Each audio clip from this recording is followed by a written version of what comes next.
Mes parents ont changé mes serrures et m'ont obligée à dormir chez une amie, parce que j'avais enfreint le couvre-feu à 28 ans dans ma propre maison. Alors, j'ai appelé la police, et je les ai expulsés. 3 ans plus tard, ma mère est en prison, et mon père m'envoie des SMS d'excuses depuis sa cellule. Quand l'heure fut écoulée, je me tenais sur ma pelouse avec mon équipe de soutien, pendant que ma famille restait barricadée à l'intérieur de ma maison. Jenny avait son téléphone prêt à tout filmer, et Madame Parker était venue d'à côté, secouant la tête face à toute cette situation. J'ai frappé à la porte une dernière fois. Le temps est écoulé. Ouvrez la porte ou j'appelle la police. La voix de ma mère a traversé la porte, dégoulinante d'une fausse douceur. Chérie, parlons-en comme des adultes. Tu fais un drame pour rien. J'ai sorti mon téléphone et composé le 911. L'opérateur a répondu et j'ai expliqué la situation clairement. Je m'appelle Alexander Thompson.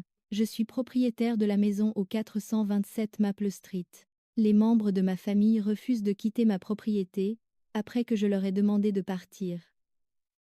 J'ai besoin de l'assistance de la police pour une expulsion. Par la fenêtre, j'ai vu le visage de mon frère pâlir. Il a commencé à se disputer avec ma mère, gesticulant frénétiquement. Ma belle-sœur rassemblait les enfants d'un air paniqué. 2 voitures de police sont arrivées dans les 15 minutes.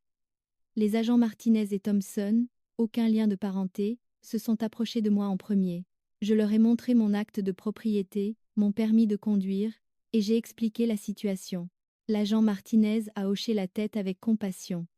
Madame, nous allons vous aider à résoudre cela pacifiquement. Pouvez-vous confirmer que ces personnes n'ont pas de bail ou de droit légal sur la propriété? Ils n'en ont pas. Ce sont des membres de ma famille que j'ai autorisés à rester temporairement, mais ils ont changé les serrures et m'ont refusé l'entrée la nuit dernière. Les agents se sont approchés de ma porte d'entrée. Ma mère l'a ouverte avant même qu'ils ne puissent frapper, se lançant immédiatement dans sa performance. Agent, Dieu merci, vous êtes là. Ma fille fait une sorte de dépression. Nous essayons juste de l'aider à traverser cette période difficile. L'agent Thompson est resté professionnel. Madame, nous devons voir des documents prouvant que vous avez le droit légal d'être dans cette résidence. Le visage de ma mère a oscillé entre la confusion et l'indignation. Le droit légal, je suis sa mère, je l'ai élevée. C'est une affaire de famille. C'est possible, mais la propriétaire vous a demandé de partir. Avez-vous un contrat de location? Mon frère est apparu derrière elle, essayant sa routine de beau-parleur. Agent, tout ceci est un malentendu. Ma sœur devient parfois émotive. Nous sommes une famille. Nous pouvons arranger ça. L'agent Martinez n'était pas dupe. Monsieur, la propriétaire a clairement exprimé ses souhaits. Vous devez rassembler vos affaires et quitter les lieux. C'est là que les choses ont dégénéré. Ma mère a commencé à gémir à propos de ses problèmes de santé, affirmant qu'elle ferait une crise cardiaque si on la forçait à partir. Mon frère m'a accusé de maltraitance envers les personnes âgées. Sa femme s'est mise à pleurer en disant que je traumatisais leurs enfants. Tout le quartier regardait ce cirque se dérouler sur ma pelouse. Jenny s'est avancée avec son téléphone. J'ai enregistré toute cette interaction, agent. Hier soir, ils l'ont enfermée hors de sa propre maison. Elle a dû dormir chez moi. Madame Parker est intervenue. J'en ai été témoin, moi-même. Cette pauvre fille suppliait pour entrer dans sa propre maison à minuit. C'était honteux. Les agents ont donné 30 minutes à ma famille pour emballer les articles essentiels. Ma mère a essayé toutes les manipulations de son répertoire. Elle a agrippé sa poitrine, se plaignant de douleurs thoraciques. Quand les agents ont proposé d'appeler une ambulance, elle a miraculeusement guéri. Elle a essayé d'appeler d'autres parents sur haut-parleur, gémissant sur la façon dont je la jetais à la rue. Mon frère n'arrêtait pas d'insister sur le fait que j'allais le regretter, que la famille ne fait pas ça à la famille. J'ai tenu bon même si mes mains tremblaient. Jenny a gardé son bras autour de moi, me murmurant des encouragements. Mes autres amis ont formé un cercle protecteur, s'assurant que ma famille ne puisse pas me coincer seule. Quand mon frère a commencé à charger sa voiture de sport depuis mon garage, il a eu le culot de me demander si je l'aiderais avec la caution pour un nouvel appartement. J'ai failli rire de son audace. Ma mère a émergé avec plusieurs de mes affaires, prétendant que c'était des cadeaux qu'elle m'avait offerts. L'agent Martinez l'a obligée à les remettre en place. Les enfants, heureusement, semblaient plus excités par les voitures de police que bouleversés de partir. Ma belle-sœur m'a lancé des regards noirs, marmonnant que j'avais détruit leur famille. J'avais envie de crier que c'était eux qui avaient détruit notre famille, en profitant de moi. Mais j'ai gardé le silence pendant qu'ils chargeaient le camion U-Haul. Ma mère a fait une dernière tentative. Elle s'est approchée de moi, les larmes coulant sur son visage. Après tout ce que j'ai fait pour toi, toutes ces années de sacrifice, c'est comme ça que tu me rembourses. L'espace d'un instant, l'ancienne culpabilité a essayé de s'insinuer en moi. Puis je me suis souvenu de toutes les fois où elle avait utilisé ces mêmes larmes pour me manipuler. Tout l'argent que j'avais envoyé alors que je vivais dans la misère. Toutes les opportunités que j'avais laissées passer pour être la bonne fille. Maman, je t'ai remboursé 100 fois. 50 000 $. Rien que cette année, j'ai fini d'être ton distributeur automatique et ton paillasson. Elle a reculé comme si je l'avais giflé. Mon frère a chargé le dernier carton et a claqué la porte du hall. Tu vas mourir seule, m'a-t-il craché. Pas de famille, juste tes amis pathétiques. Jenny s'est avancée. Ses amis pathétiques lui ont montré plus d'amour véritable et de soutien que vous ne l'avez jamais fait. La police les a escortés hors de la propriété. J'ai signé des papiers confirmant que je voulais qu'il soit officiellement poursuivi pour violation de domicile s'il revenait. Alors que le U-Haul s'éloignait, ma mère m'a fixé par la vitre du passager avec une haine pure. Mon frère a klaxonné à plusieurs reprises, dérangeant tout le quartier une dernière fois. Quand ils sont partis, je me suis effondrée sur mes marches d'entrée. La chute d'adrénaline a été brutale. Jenny s'est assise à côté de moi pendant que mes autres amis commençaient à discuter des options de serrurier. Madame Parker a apporté du thé et des biscuits, me tapotant doucement l'épaule. Tu as fait ce qu'il fallait, ma chérie. Ce n'était pas de la famille. La famille ne se traite pas de cette façon. Le serrurier est arrivé dans l'heure. Pendant qu'ils travaillaient, j'ai traversé ma maison, observant les dégâts qu'ils avaient laissés derrière eux. Du crayon sur les murs, des taches sur mes tapis. Ma cuisine organisée s'était transformée en chaos. Mon bureau à domicile était une zone sinistrée de jouets cassés et de papiers éparpillés. Ma chambre principale sentait le parfum entêtant de ma mère, mais elle était de nouveau à moi. Mes amis sont restés pour m'aider à commencer le nettoyage. Nous avons commandé des pizzas et en avons fait une fête, mettant la musique à fond et dansant, pendant que nous récurions les murs. Je me suis surprise à rire vraiment pour la première fois depuis des mois. Jenny a documenté la transformation, publiant des photos avant et après qui m'ont fait réaliser à quel point ils avaient saccagé mon sanctuaire. Cette nuit-là, j'ai dormi dans mon lit, dans ma chambre principale, dans ma maison. Pas de culpabilité, pas de manipulation, pas de marche sur des œufs, juste la paix. Le lendemain matin, mon téléphone a explosé de messages. Ma mère avait fait un scandale sur Facebook, postant des messages sur sa fille sans cœur, qui avait jeté à la rue sa mère âgée et handicapée. Des parents dont je n'avais pas entendu parler depuis des années m'appelaient égoïste, cruelle, ingrate. Certains ont même eu le culot de me demander si j'allais au moins les aider à payer leurs frais d'hôtel. Je les ai tous bloqués, mais le vrai drame ne faisait que commencer. 3 jours plus tard, je suis rentrée du travail, pour trouver la voiture de mon frère dans mon allée. Mon sang n'a fait qu'un tour. J'ai immédiatement appelé Jenny et la police, sans même essayer d'entrer. En attendant les renforts, j'ai remarqué quelque chose d'étrange. Ma porte d'entrée était légèrement entr'ouverte. Par la fenêtre, je pouvais voir du mouvement à l'intérieur. Mon frère était de nouveau dans ma maison, fouillant dans mes affaires. La rage qui m'a envahie était indescriptible. Après tout ça, il avait eu l'audace de s'introduire par effraction chez moi. J'ai commencé à filmer avec mon téléphone, le capturant à travers la fenêtre, portant mon ordinateur portable vers la porte. Quand la police est arrivée, je leur ai montré la vidéo. Cette fois, il ne s'agissait pas seulement d'expulsion, il s'agissait d'effraction, de cambriolage, d'accusations criminelles. Mon frère a essayé de s'enfuir quand il a vu les voitures de police. Il a fait tomber mon ordinateur portable, le fracassant sur l'allée, et a couru vers sa voiture. Les agents l'ont attrapé facilement. Pendant qu'il le menottait, il a hurlé que je ruinais sa vie, qu'il avait juste besoin d'emprunter de l'argent. Que la famille aide la famille. Je l'ai regardé être mis dans la voiture de police, ne ressentant rien d'autre que de l'épuisement. Ce n'était pas le frère qui me poussait sur les balançoires autrefois, c'était un étranger qui ne me voyait que comme une ressource à exploiter. Les agents ont découvert qu'il avait cassé une fenêtre arrière pour entrer. Il avait saccagé mon bureau, cherchant clairement des objets de valeur. Ma boîte à bijoux avait été vidée sur mon lit. Ma réserve d'argent de secours avait disparu. Il avait même essayé de décrocher ma télévision du mur. J'ai dû déposer un rapport de police complet. Les agents ont pris des photos de tout. Ils ont trouvé les outils de mon frère dans l'arrière-cour, preuve de son vol prémédité. Un agent a mentionné qu'il avait déjà vu des situations familiales similaires, où le sentiment du droit acquis se transformait en comportement criminel lorsque le train de l'argent s'arrêtait. Alors que j'évaluais les dégâts, Jenny est arrivée avec des renforts. Mes amis avaient établi un planning pour s'assurer que je ne sois jamais seule à la maison. Ils m'ont aidé à installer des caméras de sécurité, de nouvelles serrures, et même un système d'alarme. Madame Parker a proposé de garder un œil pendant la journée. Cette nuit-là, je n'ai pas pu dormir. Le moindre bruit me faisait sursauter. Je n'arrêtais pas de vérifier les serrures, scrutant par les fenêtres, m'attendant à voir ma famille tapie dans l'ombre. La violation de mon espace me semblait pire qu'avant. Ils m'avaient montré que même les frontières légales ne signifiaient rien pour eux. Le lendemain matin a apporté un nouveau drame. Ma mère s'est présentée à mon lieu de travail, faisant un scandale dans le hall. La sécurité a dû l'escorter vers la sortie pendant qu'elle hurlait vouloir porter plainte contre moi pour maltraitance envers les personnes âgées. Mon patron m'a convoqué dans son bureau, inquiet de la perturbation. J'ai dû lui expliquer toute la situation, en lui montrant les rapports de police, pour prouver que j'étais la victime, pas l'agresseur. La nouvelle s'est répandue dans le bureau.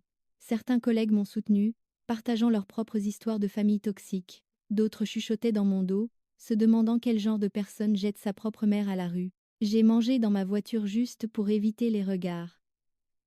Cet après-midi-là, ma belle-sœur a appelé d'un numéro inconnu. Avant que je puisse raccrocher, elle a dit rapidement que mon frère était en prison et avait besoin de l'argent de la caution. L'audace m'a laissé sans voix. Il s'était introduit chez moi, avait volé mes affaires, et il voulait que je paie pour sa libération. J'ai raccroché et bloqué le numéro, mais il n'en avait pas fini. Ce soir-là, alors que je préparais le dîner, j'ai entendu de l'agitation à l'extérieur. Via mon application de caméra de sécurité, j'ai vu ma mère sur ma pelouse avec un groupe de personnes que j'ai reconnues comme étant de la famille élargie. Ils tenaient des pancartes, de vraies pancartes. La famille pardonne. Honore ta mère. Fille sans cœur. Ma propre famille manifestait devant ma maison. J'ai rappelé la police, ayant l'impression d'être un disque rayé. Le répartiteur a reconnu mon adresse. Madame, nous envoyons quelqu'un tout de suite. En attendant, je regardais par les caméras ma mère, donner une représentation pour la foule rassemblée. Elle racontait à qui voulait l'entendre comment je l'avais abandonnée, comment elle avait tout sacrifié pour m'élever, comment j'avais choisi l'argent plutôt que le sang. Madame Parker est sortie de sa maison avec son tuyau d'arrosage. Sortez de cette propriété avant que je ne vous arrose comme les mauvaises herbes que vous êtes, a-t-elle crié.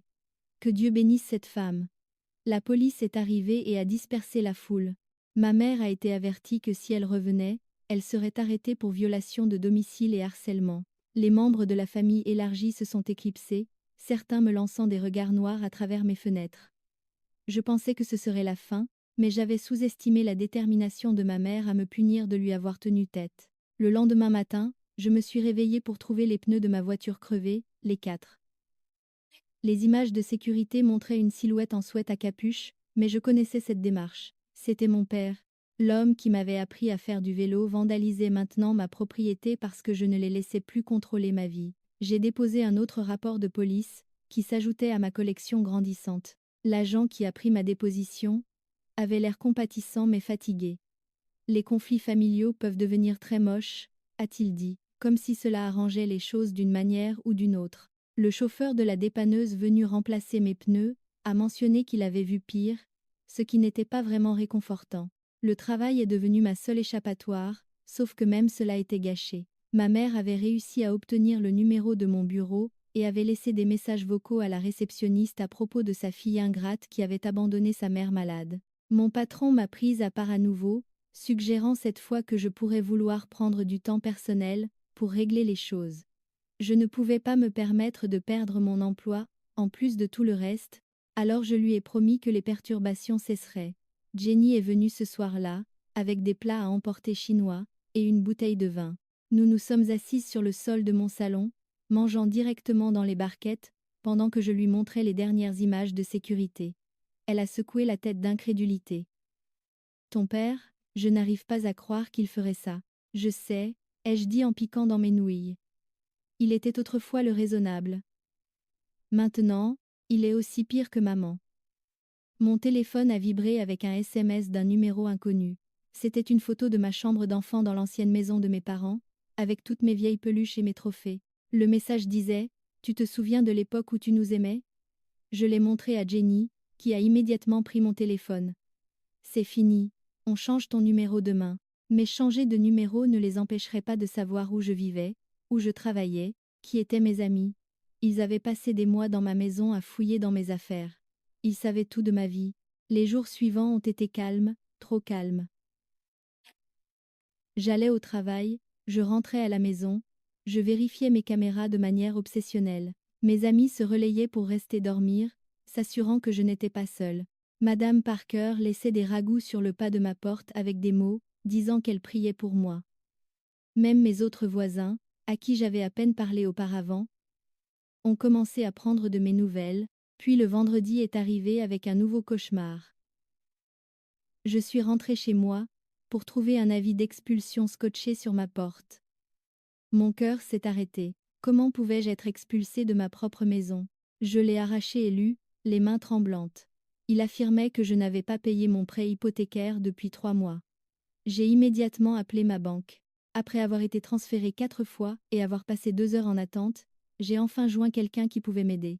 Ils ont confirmé que mon paiement automatique avait été annulé il y a 3 mois, exactement au moment où ma famille avait emménagé. Ils avaient intercepté mon courrier, annulé mes paiements, essayé de me forcer à la saisie, mais je n'avais jamais autorisé cela. Je l'ai dit à la représentante de la banque, la voix brisée. Selon nos dossiers, vous avez appelé et l'avez annulé vous-même, a-t-elle dit. Voulez-vous que je le rétablisse? Je savais que je n'avais pas passé cet appel. Ma mère avait accès à toutes mes informations quand elle vivait ici. Elle s'était fait passer pour moi, avait saboté mes finances, essayé de me voler ma maison. La préméditation de tout ça m'a rendue physiquement malade. J'ai passé le week-end en mode crise.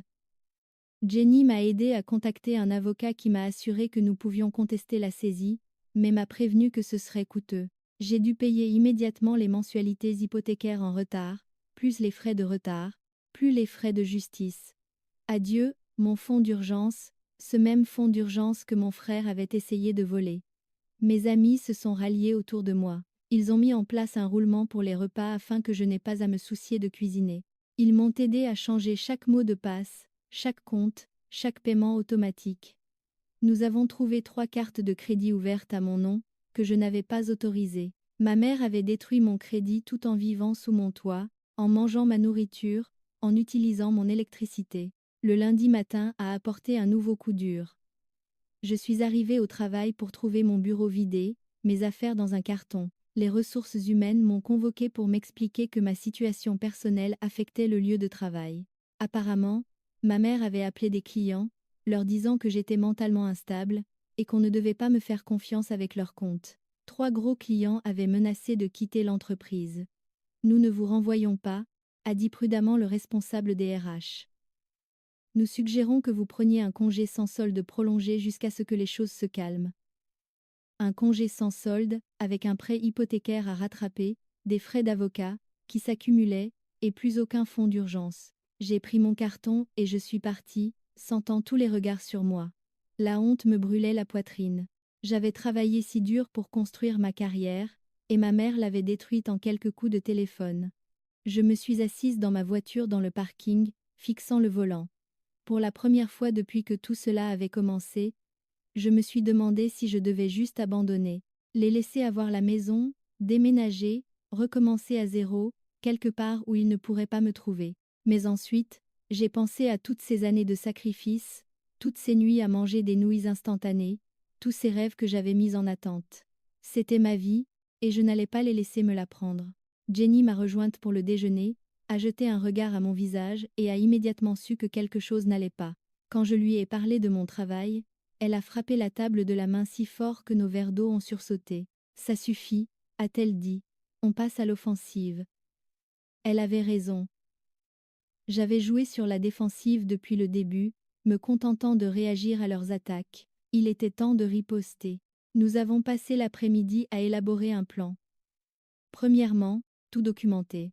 Chaque texto, chaque message vocal, chaque incident.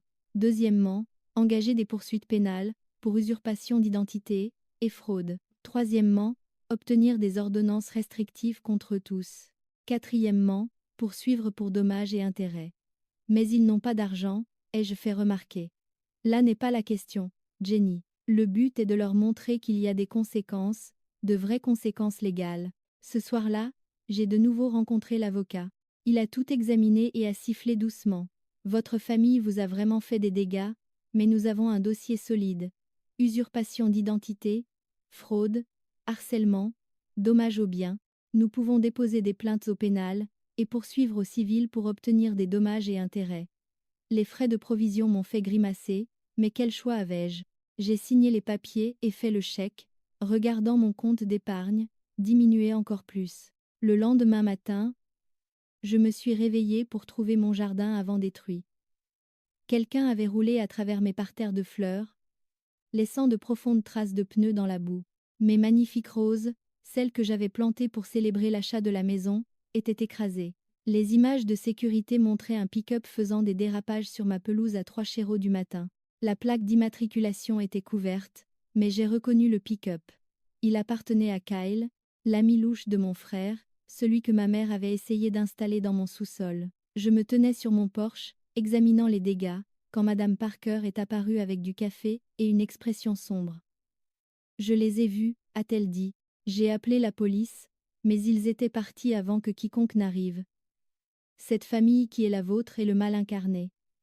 J'ai accepté le café avec gratitude. Ce n'est plus ma famille. Bien, a-t-elle dit fermement. La famille ne fait pas ça, c'est la guerre et... Elle avait raison. C'était la guerre. Et j'étais en train de perdre. Chaque jour apportait de nouvelles attaques, de nouveaux problèmes, de nouvelles dépenses. Mon avocat a déposé les demandes d'ordonnances restrictives, mais ma famille devait d'abord les recevoir officiellement. Ils évitaient la signification, se déplaçant entre les maisons d'autres proches, ayant toujours une longueur d'avance. Pendant ce temps, le harcèlement continuait. Des fleurs mortes sont apparues sur le pas de ma porte. Mes nouveaux pneus ont de nouveau été crevés.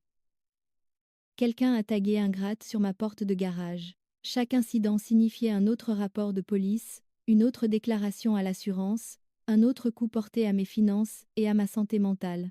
Mes amis essayaient d'aider, mais ils avaient leur propre vie. Jenny planifiait son mariage. Mes autres amis avaient des emplois, des familles, des obligations. Je ne pouvais pas m'attendre à ce qu'ils me fassent la nounou pour toujours. L'isolement était écrasant. C'était exactement ce que ma famille voulait, m'épuiser, jusqu'à ce que je craque. 2 semaines après le début de mon congé forcé, j'ai reçu un appel de ma cousine Sarah. Elle était l'une des rares parentes à être restée neutre, sans prendre parti. J'ai failli ne pas répondre, mais quelque chose m'a poussé à décrocher. « Il faut que je te dise quelque chose », a-t-elle dit sans préambule. « Ta mère a planifié ça depuis des mois, avant même qu'il n'emménage. Je pensais que tu devais savoir, mon sang s'est glacé. » Sarah a soupiré. Elle a dit à tante Linda qu'une fois qu'il serait dans ta maison, il ne partirait jamais. Elle a fait des recherches sur les droits des squatteurs, les lois sur les locataires, tout. Elle savait exactement ce qu'elle faisait. La préméditation de la chose m'a frappée comme un coup physique. Ce n'était pas une famille traversant une période difficile et profitant de la situation. C'était une attaque calculée contre ma vie, ma réussite, mon avenir. Ma propre mère avait étudié comment me voler ma maison. Il y a plus, a poursuivi Sarah. Elle raconte à tout le monde que tu fais une dépression nerveuse, que tu prends des substances, que tu dois être placé en institution. Elle essaie de monter un dossier pour te faire déclarer incapable. J'ai dû m'asseoir. La pièce tournait autour de moi. Ma propre mère essayait de me faire interner pour me voler ma maison.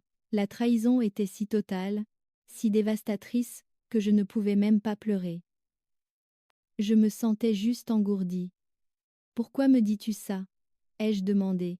« Parce que ce qu'ils font est mal, » a dit simplement Sarah. « Et parce que je me souviens quand tu étais petite, comment tu partageais toujours tes bonbons d'Halloween avec moi. Tu as toujours été gentille. Tu ne mérites pas ça. » Après avoir raccroché, J'ai appelé mon avocat immédiatement. Il a pris les nouvelles informations très au sérieux, les ajoutant à notre dossier. Mais il m'a mis en garde de faire attention. Les fausses allégations de maladie mentale pouvaient être difficiles à réfuter, surtout avec mon récent comportement erratique, qui consistait à appeler la police contre ma famille. Cette nuit-là, j'ai installé d'autres caméras. J'ai commencé à enregistrer chaque interaction, chaque appel téléphonique. J'ai tenu un journal détaillé de tout ce qui se passait. S'ils voulaient prétendre que j'étais folle, j'aurais des preuves de ma santé mentale et de leur harcèlement. Le lendemain a apporté une nouvelle tactique. Ma belle-sœur s'est présentée à ma porte avec les enfants, juste elle et les enfants. Pas de frères ou de parents en vue. Les enfants ont couru vers la porte en appelant Tata, Tata, tu nous manques. Mon cœur s'est brisé. Ces enfants étaient innocents dans tout ça, mais je ne pouvais pas ouvrir la porte. J'ai regardé à travers la caméra, ma belle-sœur les encourager à pleurer plus fort, à supplier pour entrer. Elle a même pincé le plus jeune pour le faire pleurer encore plus. J'ai tout enregistré, preuve qu'ils utilisaient des enfants comme armes. Quand je n'ai pas répondu, elle s'est mise à hurler. Tu traumatises ces enfants. Ils t'aiment. Comment peux-tu être aussi sans cœur? Madame Parker est encore sortie, cette fois avec son téléphone qui filmait déjà. C'est vous qui les traumatisez, en les utilisant comme ça. Honte à vous. Ma belle-sœur a attrapé les enfants et est partie en trombe, mais pas avant que le plus âgé ne regarde la caméra et ne fasse un signe de la main tristement. Je lui ai rendu son signe de la main, même s'il ne pouvait pas me voir, et je me suis enfin autorisée à pleurer. Jenny est venue ce soir-là avec du vin et des mouchoirs. Nous nous sommes assises sur mon canapé à parcourir d'anciennes photos sur mon téléphone, des photos de barbecue en famille, de matins de Noël, de fêtes d'anniversaire. Tous ces souvenirs étaient désormais entachés par le fait de savoir qu'ils avaient prévu de me détruire. Efface-les, a dit Jenny. Toutes. Ils ne méritent pas d'espace dans ton téléphone ou dans ta tête. Mais je n'ai pas pu. Pas encore. Être que j'espérais encore me réveiller de ce cauchemar, pour retrouver ma famille. La famille que je pensais avoir, pas celle qui existait réellement. Les ordonnances restrictives ont finalement été signifiées une semaine plus tard. Ma mère a été surprise au supermarché, mon père chez son frère, et mon frère l'a reçue en prison. Les ordonnances les obligeaient à rester à plus de 150 mètres de moi, de mon domicile et de mon lieu de travail. On pourrait penser que cela m'aurait donné la paix, mais cela n'a fait qu'aggraver les choses. Maintenant, ils ne pouvaient plus m'approcher directement, alors ils sont devenus créatifs. Ils ont envoyé d'autres parents que je connaissais à peine pour plaider leur cause. Ils ont demandé à des amis de laisser des mots sur ma voiture. Ils ont même impliqué leur église, un pasteur appelant pour parler de pardon et de réconciliation familiale. J'ai changé de numéro de téléphone, mais ils ont trouvé le nouveau en quelques jours. J'ai soupçonné qu'ils avaient corrompu quelqu'un à ma compagnie de téléphone, une autre violation de ma vie privée. Chaque espace sûr que j'avais été contaminé par leur emprise. Les frais d'avocat continuaient de s'accumuler. Entre l'avocat, les améliorations du système de sécurité, les réparations de la propriété et la perte de revenus, due à mon congé forcé, je brûlais de l'argent plus vite que jamais. La pression financière était écrasante. J'avais travaillé si dur pour constituer mes économies, et les voir disparaître me donnait l'impression de perdre des morceaux de moi-même. 3 semaines après le début de mon congé, mon ancien patron a appelé. Pas les RH, mais mon vrai patron, celui qui m'avait encadré pendant des années. Je ne suis pas censé t'appeler, a-t-il dit. Mais je voulais que tu saches que nous nous battons pour toi ici.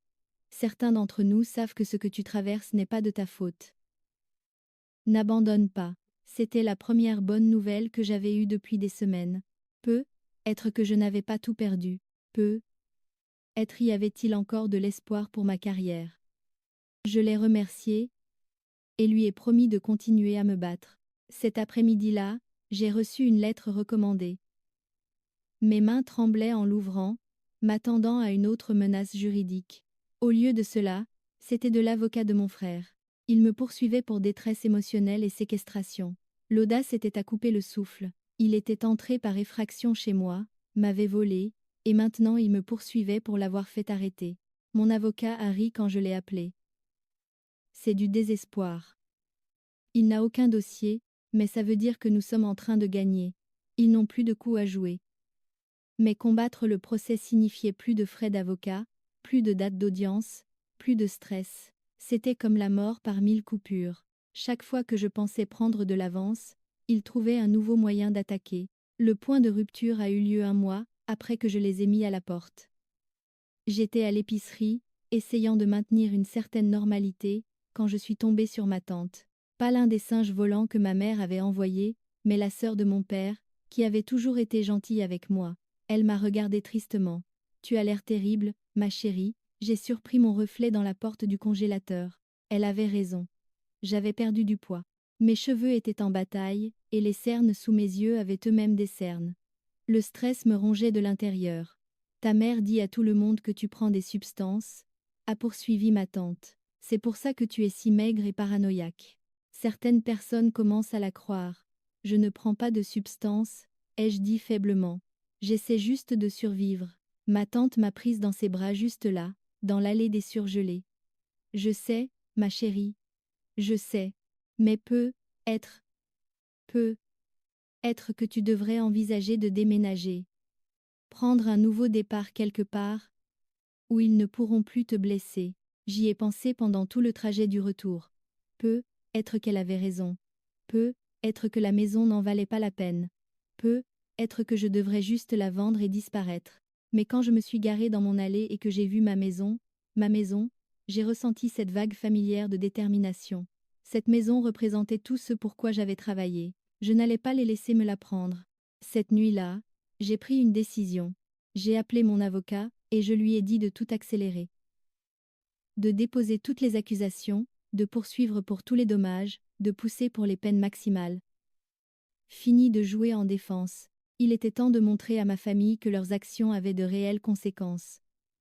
Vous êtes sûr ? M'a-t-il demandé. Une fois que nous aurons fait ça, il n'y aura plus de retour en arrière. Les accusations criminelles, surtout celles-là, pourraient signifier de graves peines de prison pour votre famille. Je suis sûre, ai-je dit. Ils ont fait leur choix quand ils ont décidé de détruire ma vie. Maintenant je fais le mien. Le lendemain matin, je me suis réveillée, en me sentant différente, plus légère, d'une certaine manière. La décision de riposter pleinement, complètement, sans retenue, avait levé un poids que j'ignorais porter. Je n'essayais plus de préserver une relation qui n'existait plus. Je me battais pour ma vie, mon avenir, ma paix. Jenny a remarqué le changement immédiatement quand elle est arrivée. Tu as l'air différente.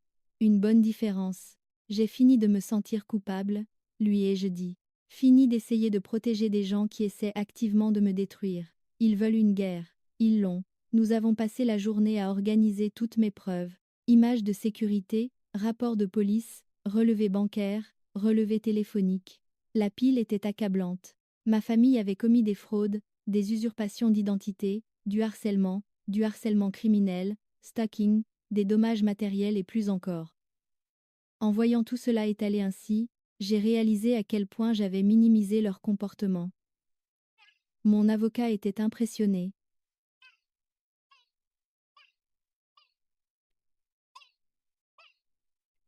C'est suffisant pour les enfermer pendant des années, a-t-il dit. Êtes-vous prête pour cela ? J'ai pensé aux enfants de mon frère, à mes parents vieillissant en prison. Puis j'ai pensé à mes pneus crevés, à mon crédit détruit, à mon emploi perdu, à mon sentiment de sécurité brisé. Ils étaient prêts à me détruire, ai-je dit. Alors oui, je suis prête. Les jours suivants ont été un tourbillon d'activités juridiques. Les plaintes ont été déposées. Des mandats d'arrêt ont été émis. Ma famille allait découvrir que leurs actions avaient des conséquences, de réelles, graves conséquences, qui allaient changer leur vie. Mais ils avaient encore une carte à jouer, et c'était la plus cruelle de toutes. Je suis rentrée d'un rendez-vous avec mon avocat pour trouver une femme sur mon porche. Elle était habillée de façon professionnelle, portant un porte-bloc, ayant l'air officiel. Mon estomac s'est noué. Mademoiselle Thompson, je suis des services de protection des adultes, APS. Nous avons reçu un signalement indiquant que vous traversez une crise de santé mentale et que vous pourriez représenter un danger pour vous-même et pour les autres. Ma mère l'avait fait. Elle avait réellement appelé l'APS et essayé de me faire interner. La femme était gentille mais méticuleuse, posant des questions sur mon état mental, mes conditions de vie, mon système de soutien. J'ai répondu calmement, lui ai montré mes documents prouvant le harcèlement. J'ai expliqué la situation. Elle a hoché la tête avec compassion. Je vois ça parfois dans des conflits familiaux. Je noterai dans mon rapport que vous semblez saine d'esprit et que cela semble être une plainte de représailles, mais je dois quand même mener l'enquête à son terme. Après son départ, je me suis assise sur mon porche et j'ai ri. J'ai vraiment ri. L'absurdité de tout cela était écrasante. Ma mère avait littéralement essayé de me faire institutionnaliser pour me voler ma maison. On ne pourrait pas inventer un truc pareil. Jenny m'a trouvée là 1 heure plus tard, toujours assise sur le porche, pouffant de rire occasionnellement. Ok, maintenant je suis inquiète, a-t-elle dit. Tu fais vraiment une dépression nerveuse? Non, ai-je dit en essuyant des larmes de rire de mes yeux. Je réalise juste à quel point tout cela est dément. Ma mère a essayé de me faire interner, comme si on était dans un roman victorien, où on enferme les femmes encombrantes.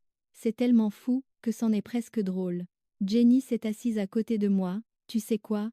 Tu as raison, c'est absurde. Et tu sais quoi d'autre? Tu es en train de gagner. Ils deviennent désespérés. Ils jettent tout contre le mur pour voir ce qui colle. Mais tu es toujours là, toujours en train de te battre, toujours debout. Elle avait raison. Malgré tout ce qu'il m'avait lancé, j'étais toujours là, amochée, épuisée, financièrement exsangue, mais toujours debout. Et demain, le vrai combat commencerait. Le lendemain matin, je me suis réveillée pour trouver ma boîte aux lettres en feu. Littéralement en feu. Les flammes commençaient déjà à s'éteindre au moment où je les remarquai, mais le mal était fait. Mon courrier, y compris ce qui ressemblait à d'importants documents juridiques, n'était plus que des cendres. Les images de sécurité montraient une silhouette en vêtements sombres versant de l'essence à briquet à 4h du matin. Je ne pouvais pas distinguer le visage, mais j'ai reconnu le boitement. Mon père s'était blessé au genou il y a des années, et n'avait plus jamais marché de la même manière. J'ai appelé les pompiers pour déposer un rapport, puis mon avocat pour demander des copies de tous les documents. Il semblait de plus en plus inquiet. Cela va au-delà du harcèlement. Ils détruisent des preuves maintenant. Cet après-midi-là, les accusations pénales ont été officiellement déposées. Ma mère a été inculpée d'usurpation d'identité, de fraude et de harcèlement. Mon père de dommages matériels et de harcèlement criminel. Mon frère faisait déjà face à des accusations de cambriolage, et maintenant nous y avons ajouté le vol et l'effraction. La procureure assignée à l'affaire m'a appelé personnellement. Nous prenons cela très au sérieux. Les cas de violence intrafamiliale dégénèrent souvent en violence physique. S'il vous plaît, soyez prudente. Son avertissement s'est avéré prophétique. 2 nuits plus tard, j'ai été réveillée par le bruit de verres brisés. Quelqu'un jetait des pierres sur mes fenêtres. J'ai attrapé mon téléphone. J'ai appelé le 911 et je me suis recroquevillée dans ma salle de bain en regardant le flux de sécurité. 3 silhouettes étaient dans mon jardin. L'une ressemblait à nouveau à Kyle, mais les 2 autres étaient nouvelles. Ils cassaient systématiquement toutes les fenêtres qu'ils pouvaient atteindre. La police est arrivée rapidement cette fois, mais les vandales s'étaient enfuis. La fenêtre de mon salon était brisée, du verre partout. Les fenêtres de 2 chambres étaient fêlées. Les agents ont pris des photos et ont ramassé les pierres comme preuve. L'une d'elles avait un mot attaché avec un élastique. C'est ce qui arrive aux filles ingrates. Jenny est arrivée dans les minutes qui ont suivi mon appel, marchant prudemment sur les éclats de verre. Elle a jeté un regard à mon visage et m'a serré dans ses bras. Fais un sac. Tu restes chez moi ce soir. Mais j'ai secoué la tête. Non, c'est ma maison, je ne pars pas. Nous avons passé la nuit à barricader les fenêtres avec des planches de contreplaqué achetées à la quincaillerie. Le mari de Madame Parker est venu nous aider, apportant ses outils et refusant qu'on lui dise non. Au lever du jour, ma maison avait l'air de se préparer pour un ouragan, mais elle était sécurisée. Le lendemain a apporté un espoir inattendu. La procureure a appelé avec des nouvelles. Nous avons arrêté Kyle la nuit dernière. Il parle. Il dit que votre famille lui a promis 5 000 pour les aider à vous chasser de la maison. 5 000 $ qu'ils n'ont pas, ai-je dit. C'est ce qu'il a découvert. Il est en colère et prêt à témoigner. C'est une bonne chose pour notre dossier. Le témoignage de Kyle a révélé l'ampleur de la planification de ma famille. Il recrutait des gens depuis des mois, promettant de l'argent qu'ils supposaient obtenir une fois qu'ils auraient pris le contrôle de ma maison. Ils avaient fait des recherches sur la façon de forcer quelqu'un à la saisie immobilière, comment faire déclarer quelqu'un mentalement incapable, et même comment falsifier des documents pour voler la propriété d'un bien. Mon avocat était extatique. Ça change tout. Ce n'est plus seulement du harcèlement. C'est de la conspiration. Du crime organisé? Essentiellement. Les arrestations ont eu lieu simultanément. J'ai regardé par ma fenêtre, les voitures de police s'arrêtaient devant la maison de mon oncle, à l'autre bout de la ville, où mes parents séjournaient. Ma mère a été emmenée menottée, toujours en chemise de nuit, hurlant à la brutalité policière et à la maltraitance envers les personnes âgées.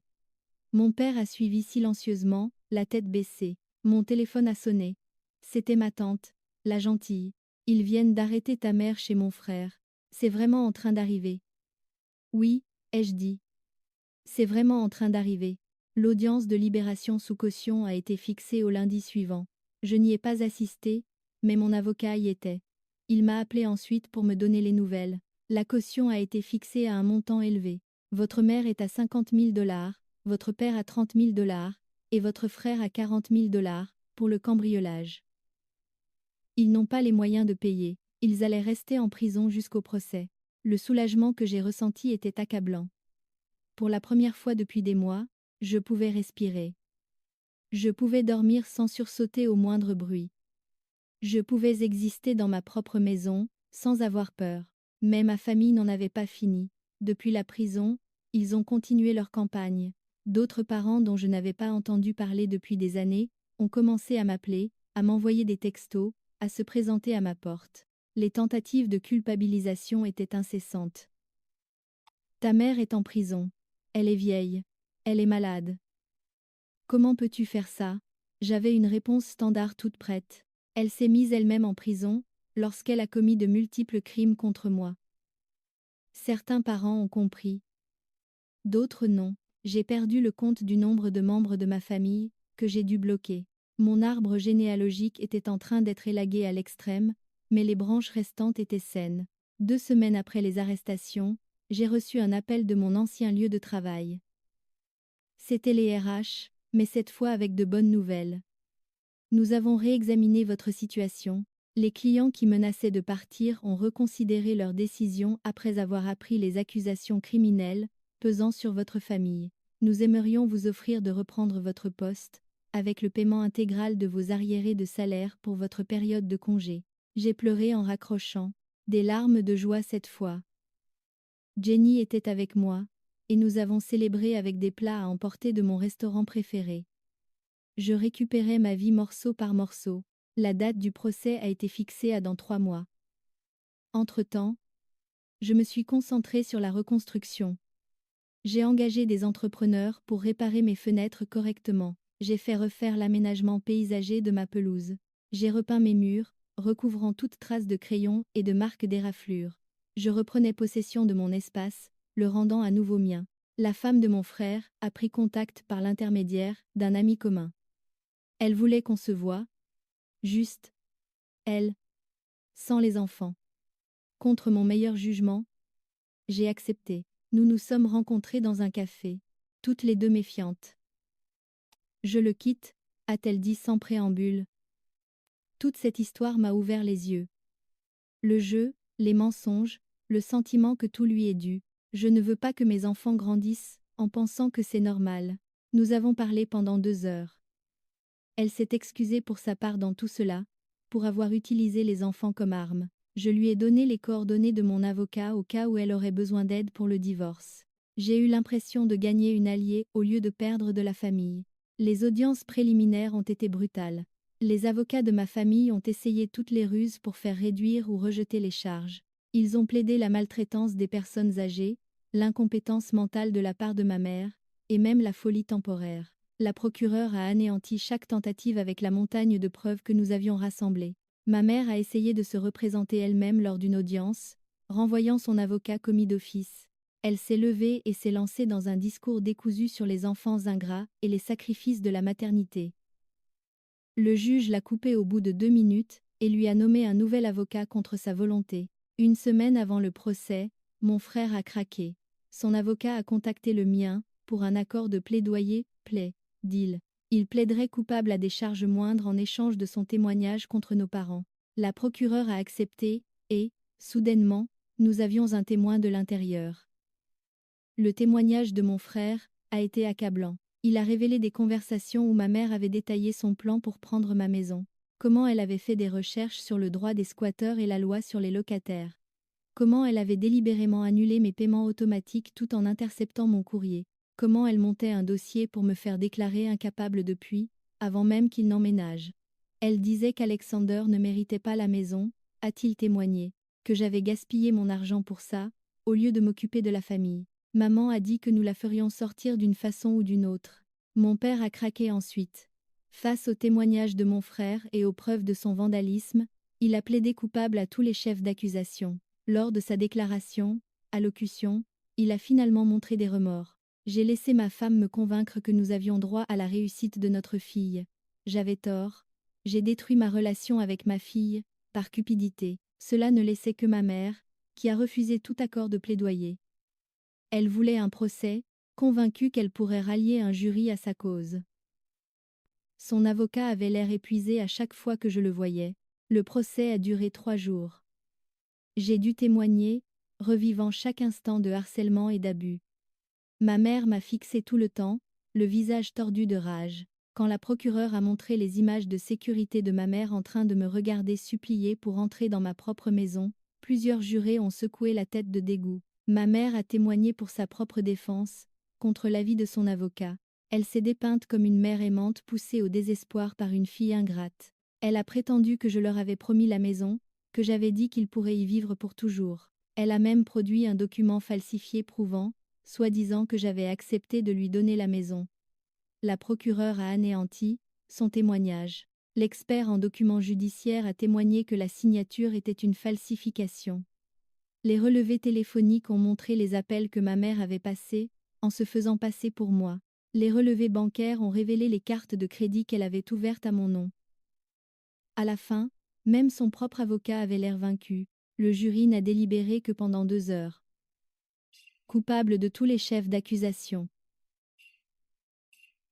À la lecture du verdict, ma mère a fini par craquer.